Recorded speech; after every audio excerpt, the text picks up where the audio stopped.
Good morning, Knicks Nation. Today is Monday, the 22nd of March, 2021.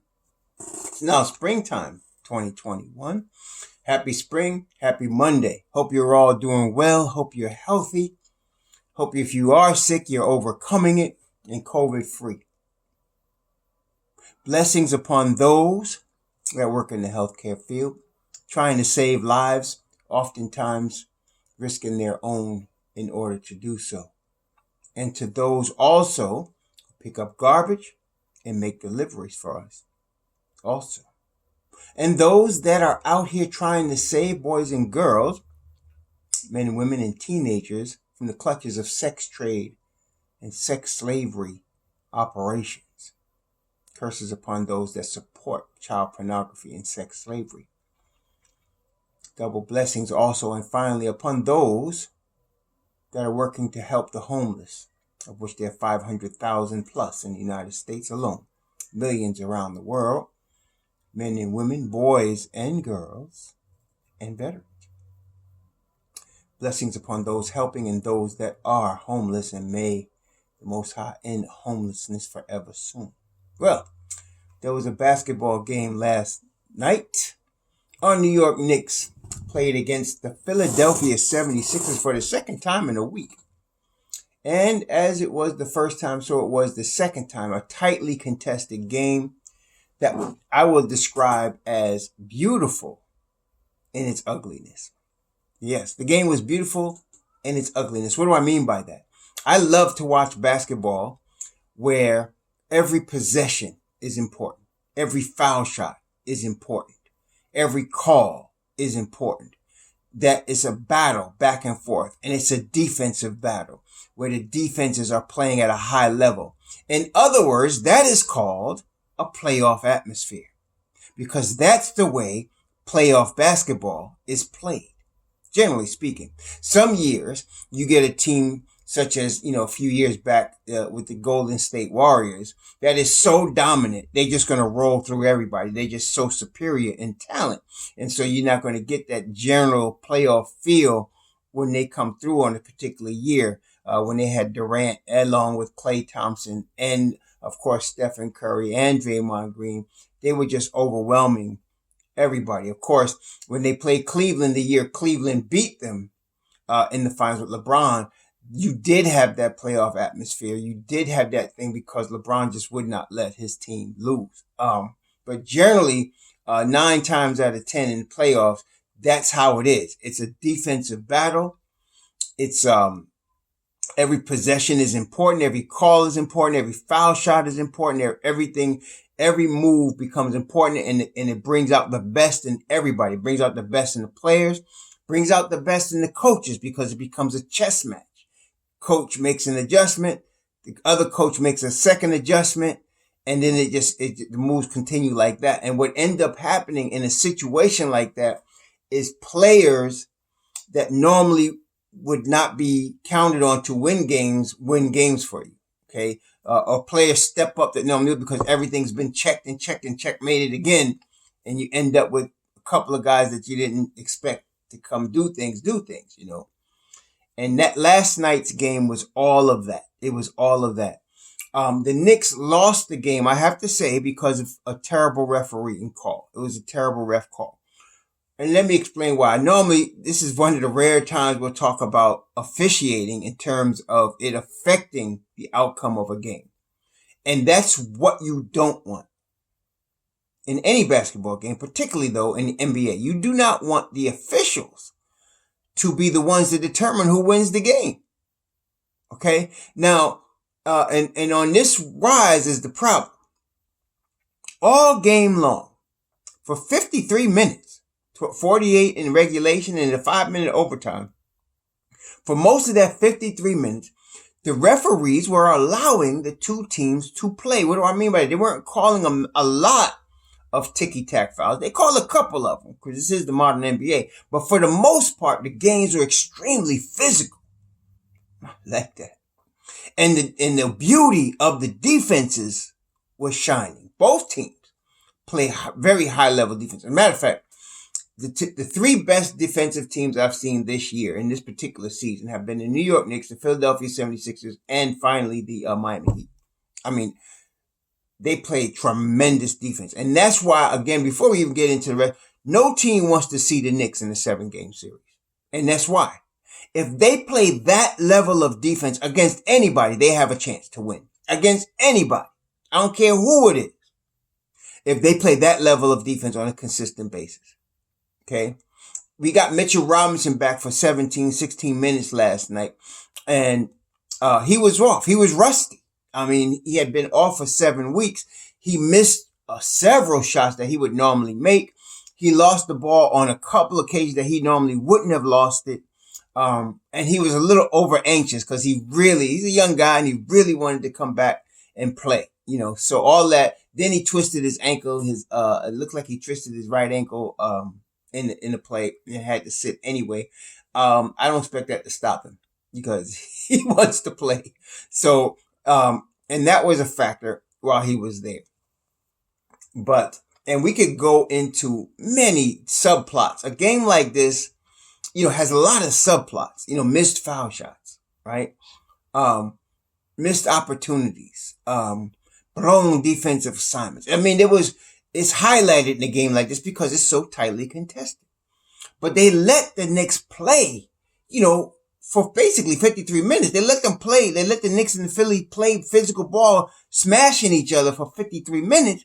And so it came down, as these type of games do, it comes down to one possession. It comes down to one possession. That's why we always talk about making 3 stops in a row. You want to get 3 stops in a row. That can decide the game. I was saying on Twitter that a game like this, a 10-point lead is like a 20-point lead in a normal game, right? Because it's so tightly contested, it's hard to overcome a 10-point lead. So if a team gets a 10-point lead in the last minute of a game like this, they could pretty much, wrap it up because that's hard to overcome in a very tightly contested game like this. And so they were letting the Knicks play. They were playing very physical all night long. Okay, they let the Philly Knicks, they were both playing very physical ball, playing down low. And if you look at the stats for the game, it's about as tight as you can get. I mean, the Knicks, and it was 101-100. I mean, at the end of 4 quarters, it was 88 all. This is NBA 2021. It was 88 all. Okay, that's a 90 score. And I try to tell you, Tibbs, the defense, man, he adjusted to today's game. The end result's the same, though. Tough defense, low scoring games. Okay.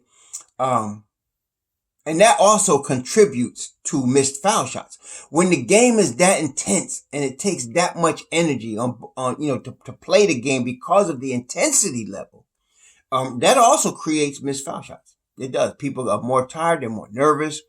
You can see, Tobias Harris missed 2 big free throws down the stretch. Also, they were, and of course we saw Quickly hit the front rim on 2 free throws. It wasn't even like, he just even hit the front rim. It was like he didn't have anything behind it. But that's the type of intensity these type of games bring. So, it comes down to one possession, and all game long, Shake Milton was killing us. I mean, he was just on fire last night. Shake Milton is good, man. They got one with him, just like we got one with Quickly. They got one with him. I mean, he's in his 2nd or 3rd year, but he is really good. And so he was hitting some tough shots. Frank was guarding him. Frank was all over him a couple of times, and he still hit the shot. I mean, that was another thing. There was a couple of possessions, couple one with Shake and Frank, couple one with Danny Green with RJ draped all over him. I thought it was so, like, RJ was so tight on him, I thought they were going to call a foul on RJ. And this cat he still splashed some really long three. Just the type of game it was, though. So, Shake Milton gets the ball. Now, in that possession, I thought they would, for the last 3 possessions, I thought they'd be looking for Danny Green because he was really lights out at the end. He only scored 11 points, but most of his big baskets came in the last 2 minutes of the game, right? So I thought they'd be looking for Danny Green and probably Tobias Harris. I could understand them going to Shake Milton because he had been playing so well offensively, and they did. They went to him. At the end, though, that's what it comes down to. Shake Milton's got to score. He had a lane to the basket. This is the game right here. Okay? And that's the way it should be. He was well defended. As the Knicks, that defense last night was awesome. The Knicks defense, the Philly defense too. The defense in general, it was awesome last night. They were, oh my God. I love games like that. That's why I like Frank Ntilikina. He plays defense like that every game. And so, no matter if he's scoring or not, some of y'all are waking up to see in a playoff atmosphere, you want a guy like that. But anyway, Shake Milton gets to the basket and the Knicks stop him. He misses the basket. That should have been the game. They call a foul on Julius Randle away from the ball. And I'm not saying it could be called a foul because Julius's hand was in Tobias Harris's back. But that's what happens at the end of every tight game.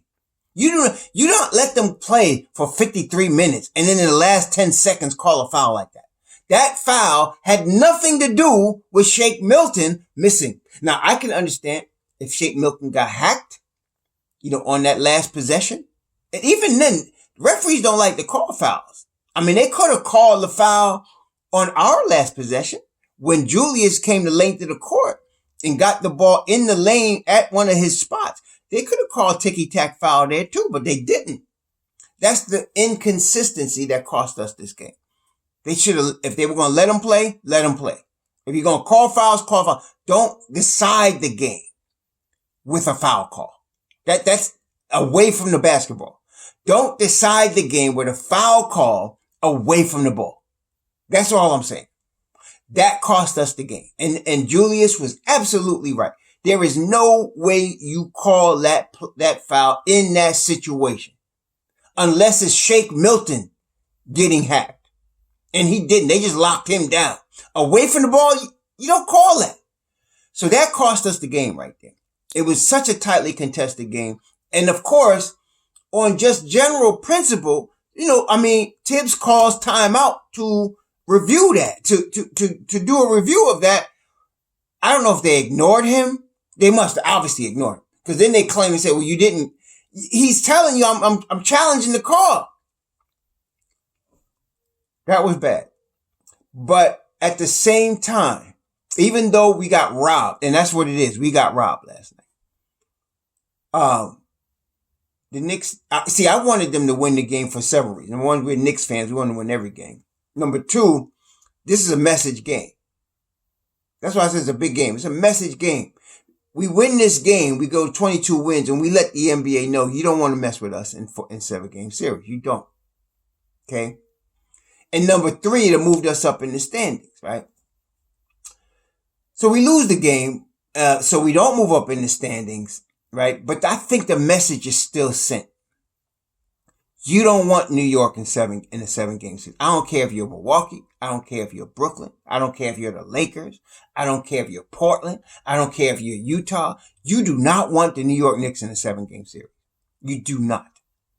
Because this team comes to play. When they come to play, like they did last night, I'm proud of our team. They came to play. Okay? They came to play. And it was, like I said, it was a tough game. Like you could say this one should have hit this one should have shot that, but that's what type of game it was. It was just that tightly contested. That's playoff atmosphere basketball right there. So I was disappointed, obviously, as all of Knicks Nation would be disappointed. Everybody was heated. I mean, we was on KOT with my man Jay Ellis last night. Everybody was heated, as we should be. That's the appropriate response to being robbed. Because we were robbed last night. Okay? But now we got 2 games, two home games this week against the Washington Wizards. We got 2 home games. It's a weird schedule, but we play Washington on Tuesday night, tomorrow night, and Thursday night this week in the Garden. We have to win. These are must wins. Okay? We have to win these games. We have to win these games. Not only for the standings, but also we don't want to, start sliding. We want to be, see, this is the thing. The Knicks are going to be in the top 10 in the East. There's no question. But I don't want us to have to do the play-in. I want us to be top 6, which is where they've been pretty much on and off for the season. They've been between 6 and 8 all season. Touched a little bit in 5, a little bit. But they've been between 6 and 8 all season. And the Knicks have had at least 3 or 4. I gotta look at it again, but they've had at least 3 or 4 3-game winning streaks. They have not busted into that 4-game winning streak mode yet, and I'm waiting for them to do that because they're due for that. They've had several 3-game winning streaks, so that's where they are. This is the thing. That's what a successfully developing team looks like. That's what it looks like. When you are a top tier playoff team, you have several 4-game winning streaks during the course of a season, and you very rarely lose back to back. That's your Milwaukee's, your Nets, your Lakers, your Utah Jazz. That's the way those teams roll. We're not there yet, but we're definitely sending a message that we're on our way. We're coming. That's it. We're on our way, and that's where we want to be right now. So, it was a tough loss. The Knicks played hard. There were a lot of heroes in this game. Julius, Burks, and my man Nerlens Noel. I mean, he was the odd guy. Like, they had adjusted on Julius, adjusted on RJ, and Nerlens hit some mid-range. I was surprised he hit some mid-range, and he did some moves where he went hard at the basket. I mean, Nerlens played good. He ended up with 13 points, 10 boards. He had a block, but it was a physical game. And then, of course, RJ in a playoff atmosphere game against 24-year-old Ben Simmons, who's also very young, but also an established superstar in this league. It was mano y mano, man. I mean, Ben Simmons did some bully moves, and then RJ did his bully ball. And, we got one. I told you, this kid's going to be a problem. We got one. RJ, and that he had 19 in a game that's possession by possession. Okay, Alec Burks, he's maddeningly frustrating. He's like I said, of the rotational players we have, he's the worst defender of the rotational players we have. He's the worst finisher of the rotational players. But boy, this guy can hit some big time shots when it's time. I mean, he really can. So, and we've seen him go on streak. So he had 20 last night, 8 of 17, filling in at the point guard spot. Frank, a couple times was driving me crazy. He would do a pick and roll with Mitchell Robinson. Now, normally, if Mitch is rolling to the basket, you look for that lob, right? But if Mitch did not, which he didn't on these 2 occasions, he did not roll. Why? It was smart of Mitch not to roll because Frank had a lane to the basket or a wide open mid-range, which Frank wasn't even looking at the basket. He did that a couple of times, and I was like, somebody need to get up in his behind right now and tell him. And somebody must have, because after that, he went hard at the hole a couple of times. He only ended up with 4 points, but he was aggressive on those 2 plays. And of course, he played his usual stellar defense. He was locked down. Him and Mitchell Robinson, when they came in the game, that stopped a run for Philly. That was the clamps, and Mitch Rob came in there and put the stop on that. See, so that's why you get a guy like that in a playoff type of atmosphere where you need stops. So Frank played good. I mean, overall, offensively, no. Defensively, yes. Obi Toppin played 7 minutes, and this is what you would expect in a playoff game this year for Obi. Even though Obi's older than Kevin Knox. He's older than Frank. He's older than Mitchell Robinson. He's older than R.J. Barrett. He's older than Emmanuel Quickly. He's older than all of them. But he's still a rookie. And he still has to learn how to play in these big moments on the NBA stage. He has got the talent. Some of y'all are already talking about shipping him off. You guys, when are you going to learn not to give up on players in their rookie year like that? Some of y'all need to wake up and learn basketball a little bit. You don't give up on players you just drafted in the lottery. Oh my God, some of y'all, man. Anyway, so, no, but he's going to develop. He's got the talent. I mean, don't forget, Obi is a very talented basketball player. It's all here right now, and he's got to learn. And so I think Tom is the right guy to do this with him. He's going to learn. He's going to practice hard, and then he's going to bring it to the games, and eventually you're going to see it out. Not this year, though. Not this year. That's what you would probably see him like that. He may get some DMPs in the playoffs. You may see that, but that's just how it is. He's just not, he's a rookie. He's not ready for the big time yet. Quickly, I did not like Quickly starting, and I'll tell you why. If you watch the game, Philly, a professional playoff tested team, was killing him in the beginning of the game. That's how they got to the lead. They were exploiting Emmanuel Quickly on defense. So when you combine that and IQ was not shooting the ball well in the beginning of the game, you end up giving up too many points, and then that's when, Tom ended up pulling him out and putting Frank in there. And as I'm saying, when Frank and Mitch Rob came in, that shut that mess off. So, he was 4 of 12. He did hit some big shots. He ended up with 10 points, but he was a rookie. See, when you're in a playoff, and I keep saying playoff because that was the atmosphere this game was. When you're in a playoff atmosphere or a playoff game, the men have to come out. And, you know what I'm saying? And Quickly he's going to be good. Don't get me wrong. I'm not dissing. He's going to be good, but he's not a man yet. He's not ready yet. Okay. Not for that. He's good against second units right now. And that's where they should keep playing him. For him to be that good against second units is a tremendous thing. So as we have all bear witness, he should stay with the second unit. He's better against second units. Okay. They were waiting for him in the first unit. And I don't care if you don't want to start Frank. I would have started Frank, but you could have started Alec Burke. I would have somebody like that because I would have did something because those guys are more ready against this type of, situation. IQ is not this year. In the future he will be, but not right now. Okay.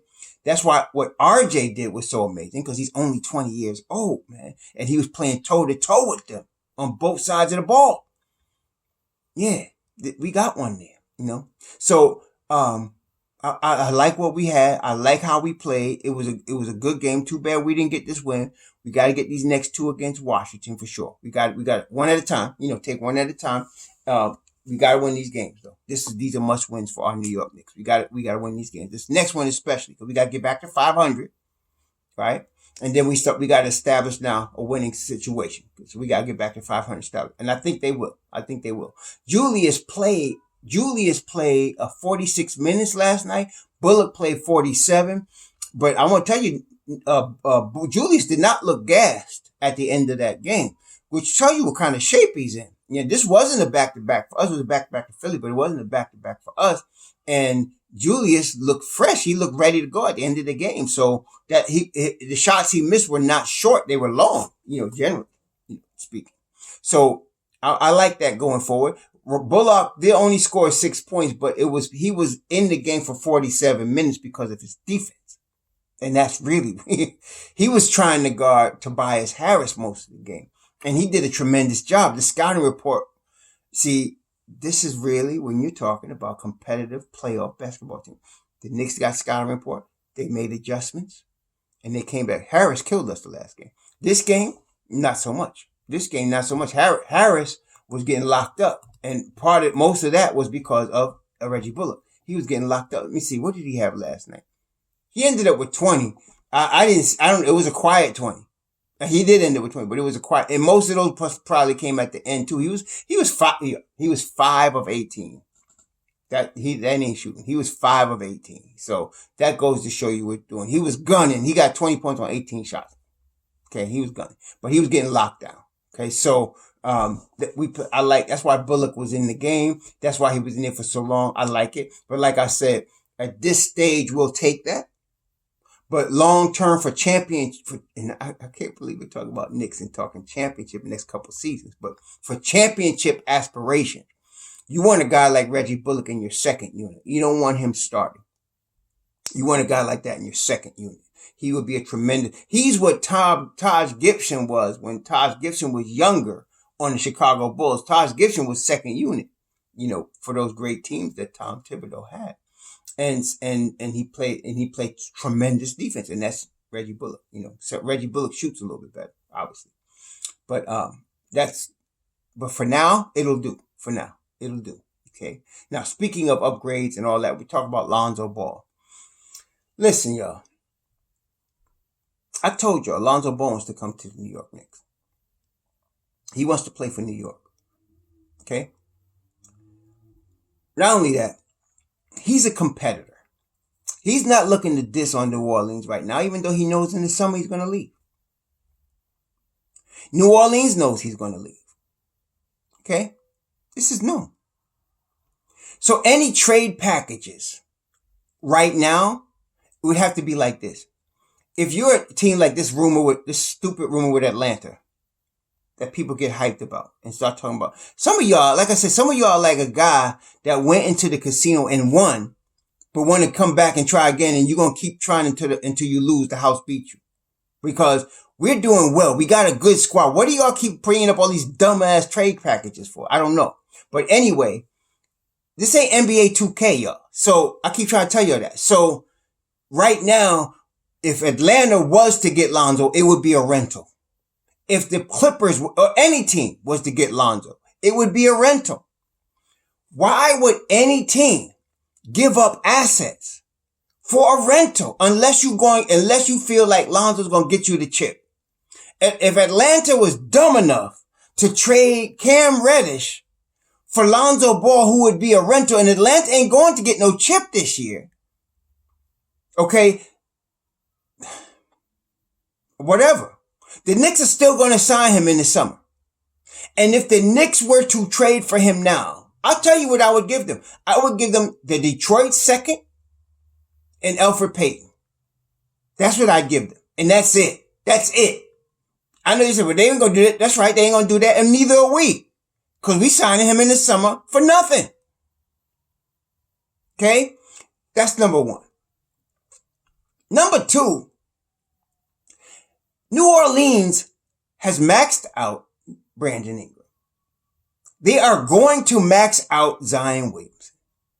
And they are going to be on the hunt for a third star, an older established guy, to pair with these two young guys to help them go to that next level. Somebody that they're probably going to look to play in the neighborhood of $30 million a year, aside from those two kids. They cannot clog up their cap space right now with Lonzo Ball. So what they really want to do, even though they would love to keep Lonzo Ball, number one, he doesn't want to stay there. He's going to go to New York. Number two, as much as they want to keep him, they got Kyra Lewis. And they want to develop Kyra Lewis over the next 2 seasons. This Kyra Lewis rookie year. You want to let him develop next year. You're going to have to max out after next year. You got to max out Zion. You're hoping Kyra arrives at that time, as far as readiness. So by his third season, now you go get a $30 million guy to pair with your other two young superstars. You got your middle. Jackson Hayes is a really good young center in the middle. They got their bench with Josh Hart. They got Nicholas Alexander-Walker. They got Nickeil Alexander-Walker. They got a good unit already. They just needed some development and a couple pieces. So they don't want to mess that up by overpaying Lonzo Ball right now. Okay? So that they're not going to pay him more than they're not going to offer him more than 17 a year. My understanding that the max he can get at this stage is $24 million a year. The Knicks are going to give him that. And somebody say, well, that's overpaying. Yes, it is. But let me tell you why it's worth overpaying for Lonzo Ball. Let me tell you why it is. In this scenario, again, it's not what Lonzo Ball is worth on the open market. He's worth about $17 million a year. He's worth about $68 million over 4 years. If you wanted to give him 85 over 5, I wouldn't. But if you say 68 over 4, that's about what he's worth. That's his high ceiling to me. Okay? But the reason he's going to get $24 million is a couple of fold. Number one, it's the market. There's no point guards available in the market this year. That you could get unless you trade them. I mean, as far as free agency that you want. Okay, there's nobody there. Number two, you got to look at what is Lonzo Ball worth to the New York Knicks in particular. First of all, he can play in the Garden. He's not going to be scared of the lights of the MSG. And that's saying something because, like, for example, the other day, LaMarcus Aldridge said there's mutual disinterest. LaMarcus Aldridge didn't sign with New York, not because it was a dumpster fire. He doesn't like it. He don't want to deal with MSG, man. He's not a New York player. That's why he played in Portland. Then he went to San Antonio. And he's probably going to go back to Portland. So or maybe LA, but he don't want to deal with New York. Not all players are built for New York, and LaMarcus Aldridge is admitting he's not. Okay? So that's that. But Lonzo Ball can play in the Garden. He can play under the big lights. He can play in the big time. Okay? So he's gonna want to come to New York. If we had Lonzo Ball last night, we'd have won the game. If we had Lonzo Ball last night, the point guard, if he started at the point guard instead of Emmanuel Quickly, we'd have won that game. Okay? Because he plays much better defense than Emmanuel Quickly. He's a really, we know he's a great passer, plays good defense, sees the floor, and now he's hitting his foul shots at 76%, and he's hitting his three-pointers at 38%.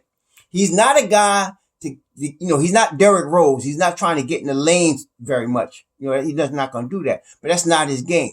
Y'all got to let the guy play what he plays. But he's effective. He's a winning basketball player.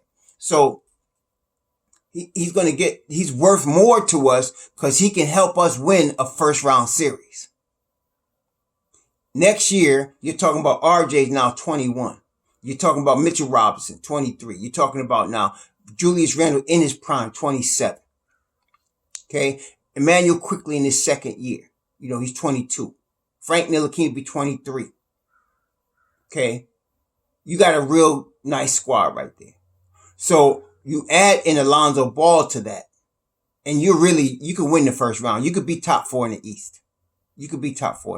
With that defense, you can. Okay. You could be top 4 in the East. So that's what he's worth to us.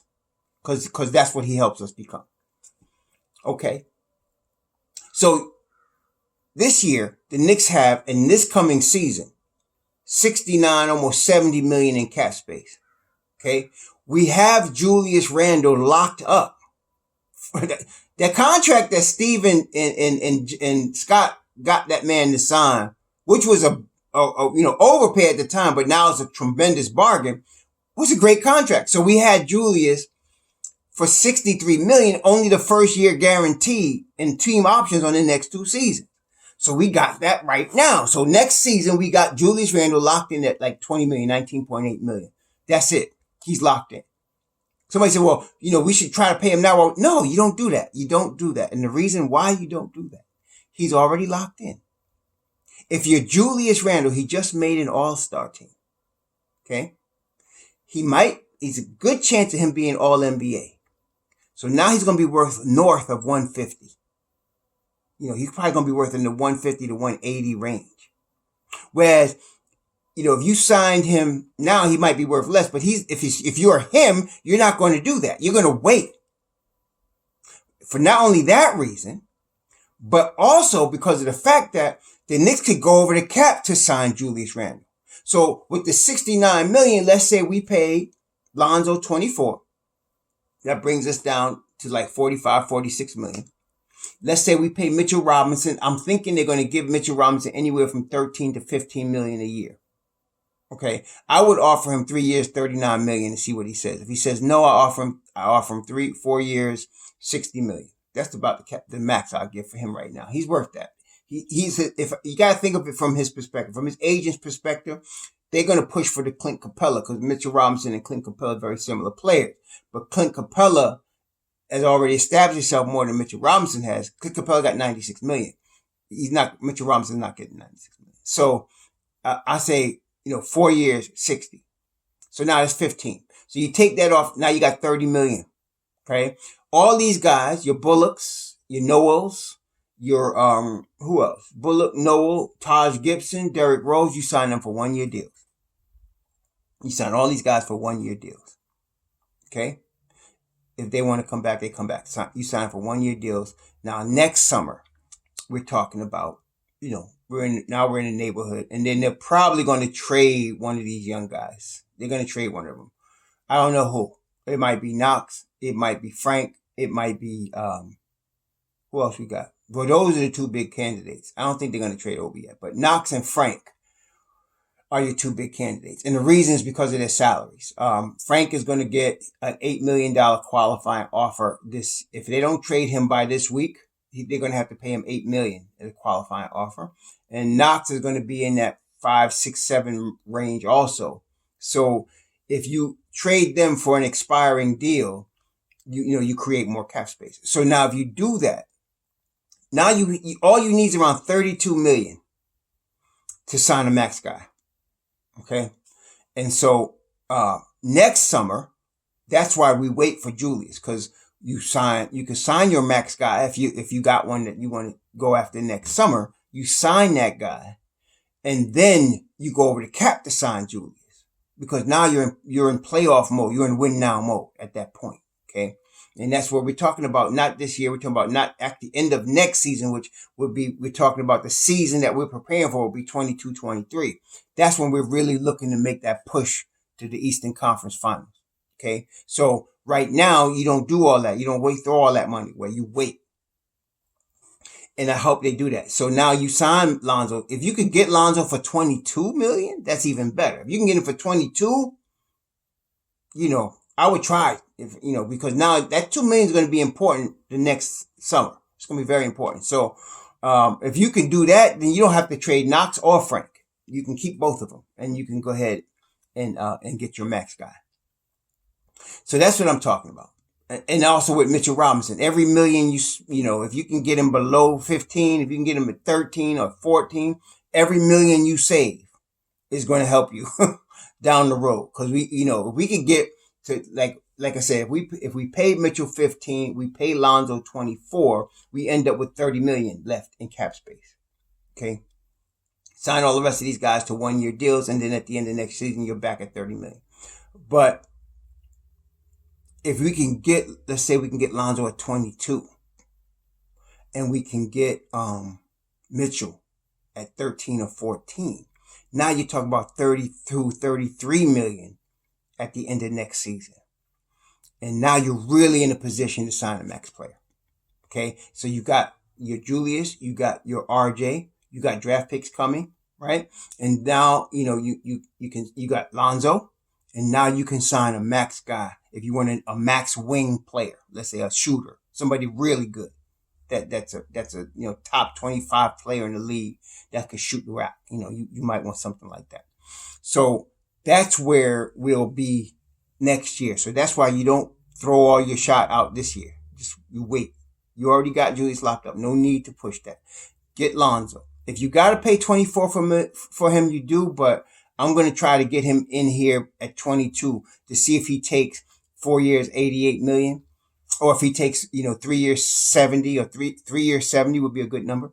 And then backload the contract, so that, in his last year, he gets a balloon payment or something. If you can get him at 20 for the next 2 seasons and then backload the contract so he gets, 30 million a year in his last 2 years of the deal, that you can do that, because that way you got more space now. And Rose, and that's what I like. Leon Rose ain't stupid. He know what he's doing. So, and then they got the capologist, Brock Allen. So they're not going to just give away everything. They know what they're doing. They're saving it for when they need it. Okay. So no, we don't want to max Julius this year. Leave his contract alone. Let him play through it. He going to want to play through it because he going to want to get big money later. And then go get Lonzo. He wants to come to New York. You want a point guard? We got one. We're going to get one. So that's that. So now, let's roll with that. So I'm happy with what we got. We're in a good situation. Don't worry about no Lonzo rumors, really. Whatever team he ends up with is getting a rental, because he wants to come to New York. And he's going to be the starting point guard for the New York Knicks. So this is going to be real, man. So anyway, that's where we're at. Let's get these wins. We got Tuesday night game against Washington. Let's do what we need to do. Get this win. I'm hoping Julius will be ready. Rose has got to be real close. And I really want him to come back in these 2 games against Washington just to get the rust off. He's going to need those 2 games to get that rust off, because we got Milwaukee Saturday night. And then we got Miami the beginning of next week. So, I think it's Monday. So he's going to need this time to get that rust off. I hope he's ready to come back. I hope they let him get out of that protocol mess, Tuesday. Be good. Because then, we can get him back into the flow. All right. Here we go. On to the next one. Have a good day. Shalom.